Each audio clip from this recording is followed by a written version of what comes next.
तो आज पाकिस्तान के अंदर वो हुआ है जो दहशतगर्द चाहते थे।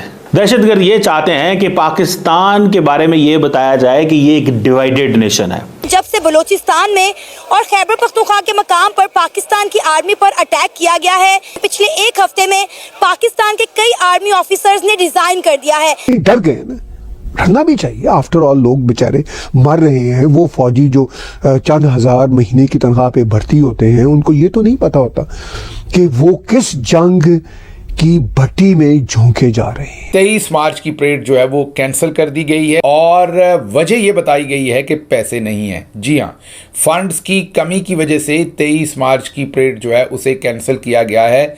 मुझे तो लग रहा है शायद सिक्योरिटी भी एक बड़ी वजह हो। अब वो आते हैं 30-40 का लश्कर लेकर और उनके पास वो जो स्नाइपर्स हैं वो दूर से कोई 1 किलोमीटर दूर खड़े होके जो चौकियों पे सिक्योरिटी गार्ड हैं उनको निशाना बनाते हैं, फिर आके अटैक करते हैं और नाइट विजन गॉगल्स है और हमारी फौज उनका मुकाबला नहीं कर सकती। ये उनके अल्फाज थे। अफगानिस्तान जीतते जीतते, कश्मीर जीतते जीतते पंजाब हाथ से जाने की नौबत आ गई। आज पंजाब में तंजीमें बन के खड़ी हो गई। पंजाबियों ने ज्वाइन कर लिया जी पाकिस्तान फौज के खिलाफ जो है जंग। पाकिस्तान की फौज ने अब तय कर लिया कि वो धीरे धीरे अपने हाथ खींचेंगे और अगर पॉसिबल हुआ तो तेजी से हाथ खींचेंगे। वो अपने फौजी जवान मरने के लिए अपने ही पाकिस्तानी लोगों के सामने नहीं भेज सकते।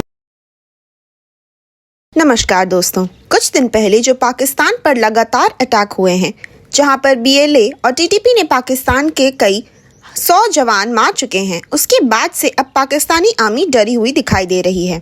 जहां पाकिस्तानी आर्मी के काफ़ी सारे जवान अपने जॉब छोड़कर भाग रहे हैं और रिटायरमेंट ले रहे हैं।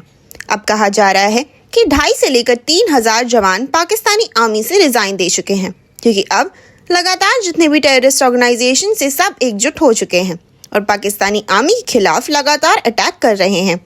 और इसके साथ साथ अब इसी डर की वजह से पाकिस्तानी आर्मी जो 23 मार्च को नेशनल डे परेड करती थी उसे भी कैंसिल कर चुकी है, क्योंकि कहीं परेड के समय कोई टेररिस्ट इन पर अटैक ना कर दे। ये सब देखकर ये तो साफ समझ आता है कि अब फिर एक बार पाकिस्तान के टुकड़े होने जा रहे हैं, क्योंकि जहां पाकिस्तानी आर्मी में ही दरार पड़ चुकी है और पाकिस्तानी आर्मी जवान अपने आर्मी को ही छोड़कर भाग रहे हैं, तो चलिए इसी पर आगे पाकिस्तानी मीडिया का रिएक्शन देखते हैं। BLA ने और TTP ने पाकिस्तान के खिलाफ हाथ मिला लिए हैं।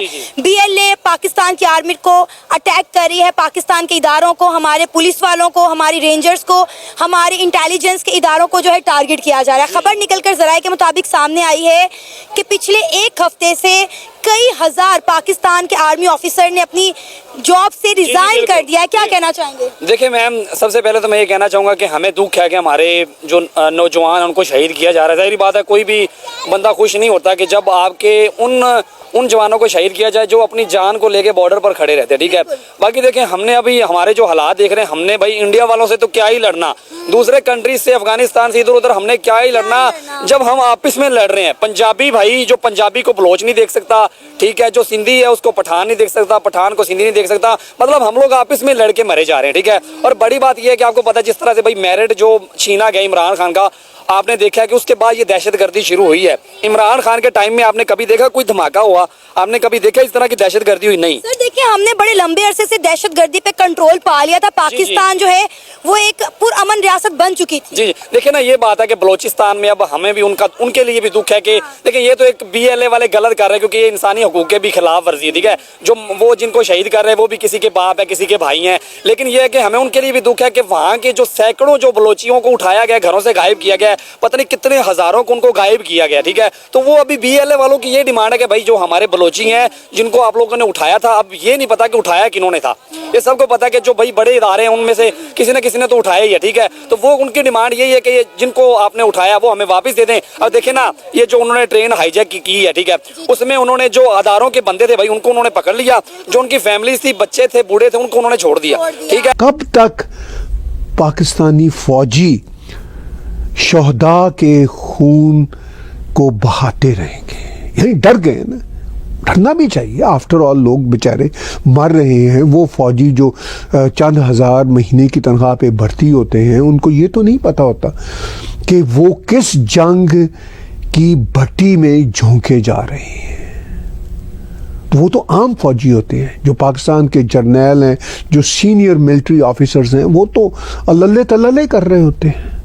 और वो तो पाकिस्तान में इस तरह राज कर रहे होते हैं कि उनकी कोई तस्वीर खींचने के लिए पाकिस्तान का सारा मीडिया बेताब होता है। मैं आज ही 18 मार्च को जब वो पार्लियामेंट के अंदर गए और उस हवाले से कुछ मैं पाकिस्तान के टीवी चैनल पे देख रहा था कि भाई वो किस तरह वहाँ पेश हुए, तो बड़ी मुश्किल से ये को 2 क्लिप नज़र आते हैं, बड़ी मुश्किल से।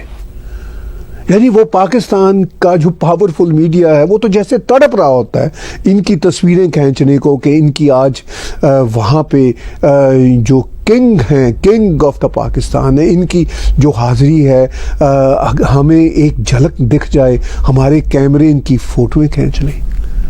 ये तो इतनी ज़बरदस्त सिक्योरिटी में आते हैं और इतना ये अपने आप को छुपा के रखते हैं कि इनकी फ़ोटो और इनकी कैमरे में कोई वीडियो क्लिप आना भी एक मौजज़ा समझा जाता है। इनकी कोशिश होती है कि इनका कोई इंटरव्यू या स्टेटमेंट ना ही आए तो बेहतर है। कभी कभी आ जाता है, कभी कभी भाषण भी सामने आ जाता है।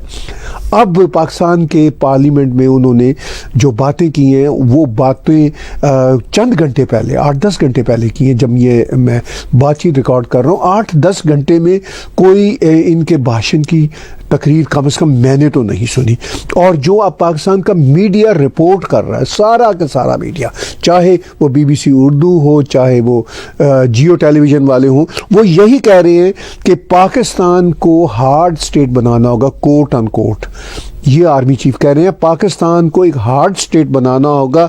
हम गवर्नेंस के गैप्स को कब तक पाकिस्तान और शहदा के खून से भरते रहेंगे, अनकोट। 23 मार्च की परेड कैंसिल कर दी गई। जी हाँ, 23 मार्च को जो कौमी परेड होती है और जो आप और हम सब बचपन से देखते आए हैं, पहले तो वो ऐवान सदर के सामने होती थी जहाँ पर सीढ़ियाँ बनी हुई हैं दोनों तरफ, फिर जगह की किल्लत की वजह से उसे परेड ग्राउंड में शिफ्ट कर दिया गया।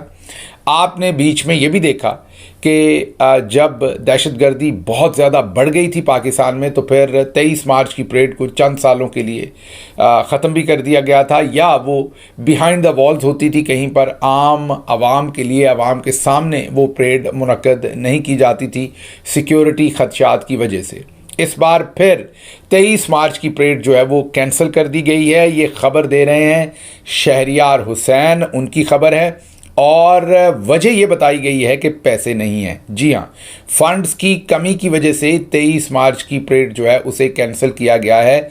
मुझे तो लग रहा है शायद सिक्योरिटी भी एक बड़ी वजह हो, लेकिन शायद जो मौजूदा हालात हैं उसमें ये कन्फेस करना कि सिक्योरिटी की वजह से परेड नहीं कर रहे, इसको शायद मायूब समझा गया होगा। ये मेरा तज्जिया है या मेरा ख्याल है, तो इसलिए शायद सिर्फ फंड्स की वजह बताई गई होगी।